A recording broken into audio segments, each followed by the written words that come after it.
Ladies and gentlemen, welcome back to the Star Bazaar and to another Battlefront 2 news update. I'm coming at you guys with the double upload today because we got double community transmissions today. I just released my first video on the lightsaber changes coming with the March update. If you missed that one, I will have it linked below, and a link should be popping up in the top right corner now. But this video is going to be all about the update as a whole, which is now officially confirmed to be called the Capital Supremacy Update. There's a lot to go over here, so let's waste no more time and let's check it out. Starting with all of the new content features coming with the Capital Supremacy update, obviously the new game mode called Capital Supremacy will be coming on a brand new map, Geonosis Pipeline Junction West, as well as the new interior maps inside the Republic Attack Cruiser and the Separatist Dreadnought, all part of Capital Supremacy. And yes, those are two new maps. We also have the new Infiltrator Reinforcement class, which introduces the ARC Trooper for the clones and the BX Commando droid for the Separatist army. We're also getting a new appearance for Count Dooku, his exquisite pajamas, which is featured from the Clone Wars TV series. And as well as this, we're also getting the Trippa Hive map on Geonosis added to Hero Showdown. Some quality of life improvements that we're looking at here is an improvement to the look of the emote wheel on the collection menu, which has been updated to be consistent with the in-game emote wheel. And with Capital Supremacy, there has been an adjustment made to the battle point costs to reflect the change in value that the new reinforcements will have. So these are all some really great new content additions and quality of life improvements, but now let's check out some of the specific hero changes being introduced with this update.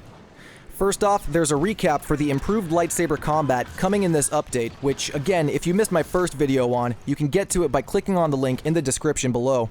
But this community transmission brings some new information that was not in the first, so let's check it out. First off, obviously there's the removed staggering when a player attacks an enemy block, and a hero can no longer attack when they have no stamina. This was covered in the first CT, but this next bullet point is some new information that we did not know before. There has been a removal of the stamina cost associated with pressing and holding down the block.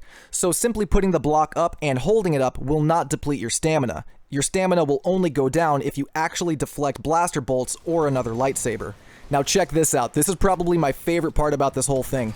After being hit by a lightsaber, players will not be able to be staggered by a lightsaber attack for 0.8 seconds. I don't know about you guys, but to me, that sounds like a removal of the stun lock, which was not covered in the Saber rework CT, and if that's what this means, then I will be one happy camper. Besides this, there's also the added stamina cost to Darth Maul's attacks and a balancing to Rey's insight and Darth Vader's focused rage abilities, which will no longer give you unlimited stamina, but will instead give you a 50% reduction in stamina costs while it's active. There's also the rebalanced damage values for the existing heroes, which I went over in the first video about the lightsaber rework CT. If you want to see all of those specific values, you can check out my first video on the Saber reworks, and there will be a link in the description that will take you to that transmission. Besides these damage values, there has been a fix to the issue that would allow certain heroes and troopers to still shoot or block during the falling or freezing animations. What I think this is referencing is that weird glitch where you can still block with a lightsaber or shoot your blaster as you're getting up after getting knocked down.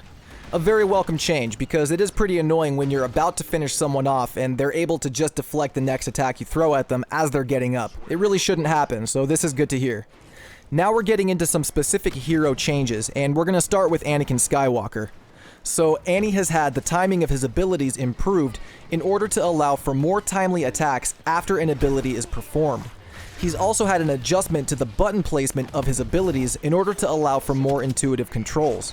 Pull Dominance is now on the left trigger, Heroic Impact is the middle ability, and Passionate Strike has now been moved to the right trigger. I think this is based on player feedback, and it matches up with the other abilities that are currently in the game. For example, Kylo's pull is also on the left trigger, and Rey's dash strike is on the right, just like Passionate Strike is now. There's also been a fix to the issue where Anakin would be unable to attack, block, or do abilities if he was stunned while doing Retribution. This was an awful bug that seems to come up a lot in HVV when you become the target as Anakin, which is absolutely the worst time for it to happen, so I'm glad that this is getting fixed. Besides these, there's just some description text changes for Anakin's abilities and star cards, as well as some various clipping issues in his victory poses. Luke Skywalker is just getting one fix, where he had an issue where his star cards would be unequipped after consecutive rounds of heroes versus villains. He should, after this update, have all of his star cards still equipped in between rounds. Obi-Wan Kenobi is getting an increase to the active duration of Restrictive Mind Trick, upping it up from 3 seconds to 4.5, and he's also getting a fix to an issue that would not allow players to use their secondary fire when under the influence of Obi-Wan's Mind Trick. Makes me immediately think of Iden Versio. Moving on now to Count Dooku, there's been a slight improvement to the animation of characters who have been hit by Dooku's Exposed Weakness ability, as well as some fixes to various clipping issues with Dooku's victory poses. There's also been a fix to where Dooku's Foolish emote would be missing the lip syncing. Bounty Hunters Bossk and Boba Fett have had a fix to an issue where the Predator Resilient Star card and the Anti-Hero Rocket Star card, respectively, would not show the correct amount of damage that was dealt at epic rarity. Palpatine has had 2 fixes. One, where there was an issue that would occasionally slow down a character's overall speed and animations when being affected by Palpatine's abilities, and second, an issue that would cause lightsaber heroes' blocking functionality to break if they block the Electrocute ability inside the Dark Aura ability range. So Palpatine was one of the 2 culprits, aside from Kylo Ren, who was breaking the lightsaber heroes' blocks, and this has now been fixed. Speaking of fixed blocks, Yoda's block has also been fixed, where it would lose functionality after using Presence right when a crowd control ability was used on Yoda. Darth Vader is also getting a fix to an issue where the Deflection Stamina Star card would have no functionality on epic rarity, and Han Solo's Shoulder Charge ability will now knock over enemies if used in close range, where once it would not. General Grievous is getting an issue fixed where he would not be able to block projectiles when using Unrelenting Advance right after holding down the block. Still nothing on Thrust Surge, unfortunately, so it looks like we're still stuck spinning in circles for a little bit. But Chewbacca is also getting a fix to an issue where the Multi-Shock Star card would have no functionality on epic rarity. Phasma's getting a clipping issue fixed while performing her Not Easy emote. Lando is getting a fix to his Smoke Grenade, where it would still show character outlines and username tags through the smoke.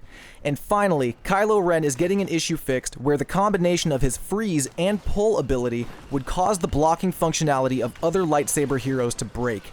This was the biggest issue that was affecting lightsaber blocks in HVV. If you ever played Heroes vs. Villains and noticed that your block stopped working, it was most likely because of Kylo Ren doing his abilities, so the fact this has been fixed is great. Besides Heroes, we're also seeing some game mode and map changes. In Galactic Assault, there's been a fix to an issue that would occasionally cause players to be automatically kicked out of Galactic Assault matchmaking if they were waiting in the pre-round screen for more than 5 minutes.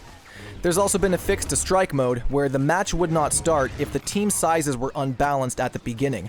Strike will now no longer require perfectly balanced teams for a match to begin. On Jakku, there were some issues with invisible walls that players could hide behind, and this has been fixed. And on Galactic Assault Geonosis, there's been a really cool added feature, where we can now see Hailfire droids firing missiles as a Battle Beyond element on Geonosis. So basically what this means is that in the living environment that is not playable, we will now see Hailfire droids. Just a cool visual addition, though it would be nice to be able to control them one day. The squad spawn system is also seeing some changes, where there has been enabled messaging for when a player is being spawned on, although no battle points are awarded in this event anymore. There's also been a fix to an issue where players would occasionally hear no sound when spectating other members of their squad. I wasn't sure if this was a glitch that was introduced in the last update, or if it was intentional or not, but it's nice to know that it is getting fixed. The last little section before the general and miscellaneous changes, we have some changes to classes and special units. First off, there has been a fix to several issues with abilities and weapons occasionally not properly outlining enemies. The improvements affect the Assault's Scan Dart as well as its CR2 Night Vision Scope. Then there's the Heavy's Night Vision Scope on the FWMB, and the Officer's SE-44C's Night Vision Scope has also been improved, as well as the Specialist's Thermal Binoculars. There's been a fix to an issue where the user would occasionally not spawn with the correct appearance when rapidly changing from one class to another. This has happened to me personally, and I've wondered it myself, so I'm glad that's getting fixed. The Specialist's shield would sometimes remain active after they were defeated, and this has been fixed as well as a visual issue fix with the Navy Officer's head mesh upon spawn. As well as this, there's been increased damage reduction on the epic rarity of the Bodyguard Star card to allow non-heavy troopers to survive a thermal detonator. The grenade spam has been real on the Battlefront lately, so I think this will really help a lot of people out. Besides the last general and miscellaneous changes, there's a known issue that I did want to bring up. Due to a late balancing change, the ability description texts for Rey's Insight and Darth Vader's Focused Rage have not been updated with the latest lightsaber changes. The description on the star card will still be the same as it was before, even though the ability's function has changed with the lightsaber changes. The text description will be corrected at a later update. And that, ladies and gentlemen, is our March update, the Capital Supremacy update, dropping in just a few hours. The release times are as follows. If you're on PC, the update will drop at 9 AM UTC, 10 AM UTC for PlayStation 4, and 11 AM UTC for Xbox One. Once again, I do encourage everybody to join us when the update drops because we will be live streaming everything the moment it arrives.